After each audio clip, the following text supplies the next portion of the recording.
এই মুহূর্তে বাংলাদেশের প্রয়োজনে, বাংলাদেশের আন্তর্জাতিক ষড়যন্ত্র রুখে দেওয়ার প্রয়োজনে, ভারতীয় আগ্রাসন থেকে দেশকে মুক্ত করার প্রয়োজনে মন্দের বালু হিসেবে ডক্টর মোহাম্মদ ইউনূসকে যদি নাকি তত্ত্বাবধায়ক সরকারের প্রধান উপদেষ্টা নিযুক্ত করা হয়, আমি মনে করি জনগণের জন্য, উলামায়ে কেরামের জন্য আপাতত তাকে মেনে নেওয়া যেতে পারে।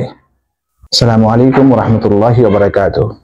প্রিয় দেশবাসী, কোনো দেশ যখন ঘুরে দাঁড়ায় কিংবা ক্ষমতার পট পরিবর্তন হয়, সেক্ষেত্রে আন্তর্জাতিক সম্পর্ক খুবই গুরুত্বপূর্ণ এবং জরুরি একটি বিষয়। তাছাড়া বৈষম্য বিরোধী ছাত্র আন্দোলনের মাধ্যমে যে বিজয় অর্জিত হয়েছে সেটা পরিপূর্ণ বিজয় নয়, কেননা আমাদের দেশ এখনো ভারতীয় আগ্রাসন থেকে মুক্ত নয়। ভারতীয় মিডিয়া বাংলাদেশ সম্পর্কে বহির্বিশ্বে, আন্তর্জাতিক পরিমণ্ডলে যে বার্তা দিচ্ছে, যে সকল ষড়যন্ত্র তারা করছে, এগুলো রুখে দেওয়ার লক্ষ্যে এখন আমাদের জন্য এমন একজন ব্যক্তিকে সামনে নিয়ে আসা প্রয়োজন, যার আন্তর্জাতিক খ্যাতি এবং বিশ্বাসযোগ্যতা রয়েছে। অতএব বৈষম্য বিরোধী ছাত্র আন্দোলনের সমন্বয়কদের প্রস্তাবিত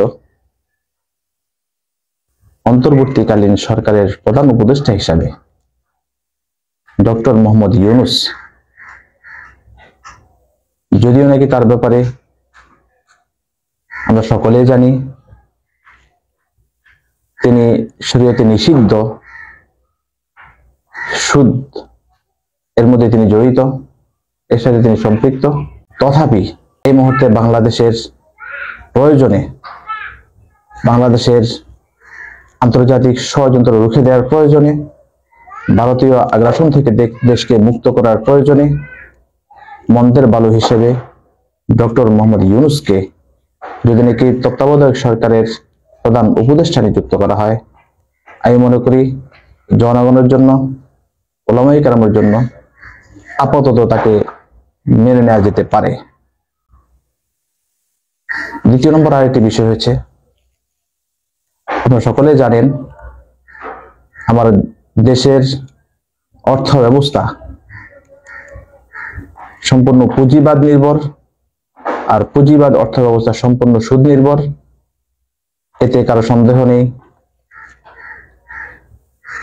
এই অবস্থায় নতুন সরকারে কিংবা স্বৈর শাসকের পরে গণতান্ত্রিক সরকার যদি রেখে দেশে আসে,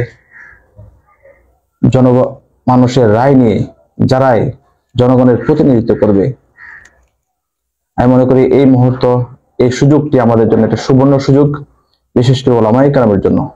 এই বাংলাদেশের মতো মুসলিম অধ্যুষিত দেশে শতভাগ সুদ মুক্ত একটি ব্যাংক খুবই প্রয়োজন। যে সমস্ত ব্যাংক ইসলাম নাম দিয়ে ইসলামী ব্যাংক হিসাবে পরিচালিত হচ্ছে, তারা নিজেরাও বলে না তারা 100% সুদ মুক্ত, আমরাও তাদেরকে 100% সুদ মুক্ত হিসাবে বিশ্বাস করি না। অতএব আমাদের জন্য এটা সুবর্ণ সুযোগ, চাইলে এই সুযোগটাকে কাজে লাগিয়ে আমরা শতভাগ সুদ মুক্ত একটি ব্যাংক আমরা ভাবতে পারি। আমি বিশেষ করে উলামায়ে কেরামকে বলবো যে আপনারা এগিয়ে আসেন। আলহামদুলিল্লাহ, বর্তমানে অনেক উলামায়ে কেরাম সচ্ছল আছেন। আমি তাদের প্রতি আহ্বান জানাবো, আপনারা এগিয়ে আসেন, আমাদের সমাজকে সুদের আগ্রাসন থেকে দেশকে বাঁচান, জাতিকে বাঁচান, যে সুদ মুক্ত হালাল ব্যাংকিং ব্যবস্থা, অর্থ ব্যবস্থা একটা উপহার দেন। আপনারা এগিয়ে আসেন। আগামী দিনে ইনশাআল্লাহ শতভাগ সুদ মুক্ত, 100% সুদ মুক্ত একটি ব্যাংক নিয়ে এখনই আমাদের ভাবার সময়। উলামায়ে কেরাম যে যেখান থেকে আছেন, যে যেভাবে আছেন, আমরা যদি ঐক্যবদ্ধ একটা প্রচেষ্টায় 100% সুদ মুক্ত একটি ব্যাংকিং যদি চালু করতে পারি, এটা ওলামায়ে কেরামের জন্য একটি মাইল ফলক হয়ে থাকবে।